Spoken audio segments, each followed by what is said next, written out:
கிளப்புக்கு அபிவிருத்திக்காக 25/7/2024 நாடாளுமன்ற உறுப்பினர் ராசமாணிக்கம் சாணக்கியனுக்கு 400 மில்லியன் ரூபாய் விசேட நிதியாக ஒதுக்கப்பட்டிருக்கின்றது. இந்த விசேட நிதி ஒதுக்கப்பட்டதிலே கல்லாத்திலே ஒரு கோஆபரேட்டிவ் பில்டிங் என்ற காட்டப்படுகின்ற ஒரு கட்டடம் ஒன்றுக்கு 50 லட்சம் ரூபாய் நிதி வழங்கப்பட்டதாக தகவல் சட்டத்தின் ஊடாக எங்களுக்கு காட்டப்படுகின்றது. அது நிறைவுற்றதாகவும் எங்களுக்கு காட்டப்படுகின்றது. 50 லட்சம் ரூபாய் கொடுக்கப்பட்டு கூட்டுறவு கட்டிடம் நிறைவு பெற்றதாக எங்களுக்கு தகவல் அறியும் சட்டம் மூலமாக காட்டப்படுகின்றது. ஆனால் இன்று அந்த கூட்டுறவு கட்டிடத்தினுடைய நிலை இவ்வாறு இருக்கின்றது. இது இந்த கட்டடத்தை பார்வையிட்டு இது முடிவிட்டதாக இதற்கான பணம் யாரால் வழங்கப்பட்டது, இதற்கான துரித விசாரணைகளை மேற்கொள்ளுமாறு சம்பந்தப்பட்ட அதிகாரிகளை நாங்கள் கேட்டுக்கொள்கின்றோம். ஊழல்கள் நடைபெற்றிருப்பதாக எங்களுக்கு நிறைய தகவல்கள் இருக்கின்றன. உதாரணத்துக்காக நாங்கள் ஒரு கட்டடத்தை நாங்கள் உங்களுக்கு காட்டுகின்றோம். இது கோஆபரேட்டிவ்க்கு சொந்தமான ஒரு பில்டிங். இதிலே 50 லட்சம் நிதி ஒதுக்கப்பட்டிருக்கின்றன. இந்த 50 லட்சத்திலே இந்த கட்டடம் பூரணப்படுத்தப்பட்டதாக தகவல் அறியும் சட்டத்துக்கூடாக எங்களுக்கு காட்டப்பட்டுள்ளது. இது பூரணப்படுத்தப்படவில்லை. இதற்கான விசாரணையை மேற்கொண்டு இதிலே யாரு தவறு இழைத்திருக்கிறார்கள் என்பதனை அறிந்து சட்டத்தின் முன் இவர்களை நிறுத்த வேண்டும். இது மக்களுடைய வரிப்பணம். இந்த வரிப்பணத்திலே ஊழல்கள் செய்வதை உடனடியாக தடுத்து நிறுத்த வேண்டும். இந்த நாட்டிலே தற்போதைய ஜனாதிபதி அனுரகுமார திசாநாயக்கா கொண்டு வந்த கிளீன் ஸ்ரீலங்கா திட்டத்தின் ஊடாக இவ்வாறான நடவடிக்கைகளையும் கிளீன் செய்ய விட்டால் மக்களுடைய வரிப்பணங்கள் வீண் விரயமாக்கப்படும். ஆதலால் இதுக்கு தகுந்த ஒரு விசாரணை கமிஷனர் ஒன்றை நியமித்து இதுக்கு விசாரணைகளை செய்து இதிலே தவறிழைத்த அதிகாரிகளை சட்டத்தின் நிறுத்தப்பட வேண்டும் என்று தயவாய் நாங்கள் கேட்டுக்கொள்கின்றோம்.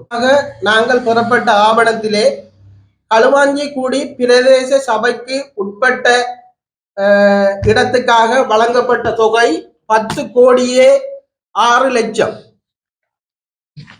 அடுத்ததாக வெள்ளாவளி பிரதேச சபைக்கு உட்பட்ட பிரதேசத்துக்குள்ளே வழங்கப்பட்ட நிதி 10,20,20,000 ரூபாய். மட்டக்களப்பு மாவட்டத்திலே தொகுதிக்கு வழங்கப்பட்ட நிதி 4,44,00,000 ரூபாய் மட்டும்தான் மட்டக்களப்பு தொகுதிக்கு வழங்கப்பட்டுள்ளது. இதனால் மட்டக்களப்பு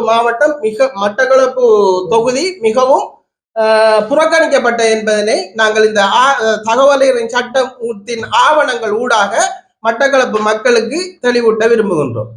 தேர்தல் காலங்களிலும் சரி மற்ற நேரங்களிலும் சரி நாடாளுமன்ற உறுப்பினர்களால் வழங்கப்படுகின்ற நிதியினை தயவு செய்து உங்களுடைய பங்கு தந்தைகளுக்கு அறிவியுங்கள். தயவு செய்து இது மக்களுடைய வரிப்பணத்தில் ஒதுக்கப்பட்ட பணம் என்பதனை மக்களுக்கு தெளிவூட்டுங்கள்.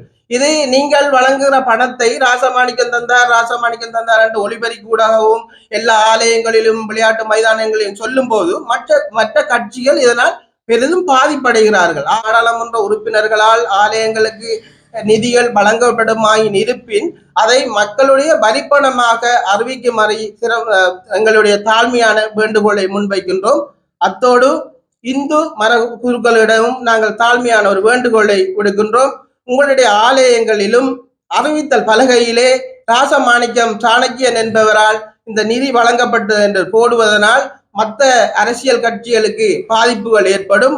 ஆதலால் நீங்களும் தயவு செய்து இதை புரிந்து கொண்டு இது வழங்கப்படுகின்ற அத்தனை நிதியும் மக்களை கசக்கி புளியப்பட்ட வரி பணத்தில் இருந்துதான் வழங்கப்படுது என்பதனை நீங்கள் கருத்தில் கொண்டு எந்த நாடாளுமன்ற உறுப்பினர் வழங்கினாலும் மக்களுடைய வரிப்பணத்திலிருந்து வழங்கப்பட்ட நிதி என்பதனை நீங்கள் ஆலயங்களுடைய அறிவித்தல் பலகையிலையும் ஒலிபரிக்கும் மூலமாகவும் நீங்கள் மக்களுக்கு அறிவித்தால் அது சால சிறந்தது என்று நாங்கள் நினைத்து கொண்டு நன்றி கூறி விடைபெறுகின்றேன். நன்றி.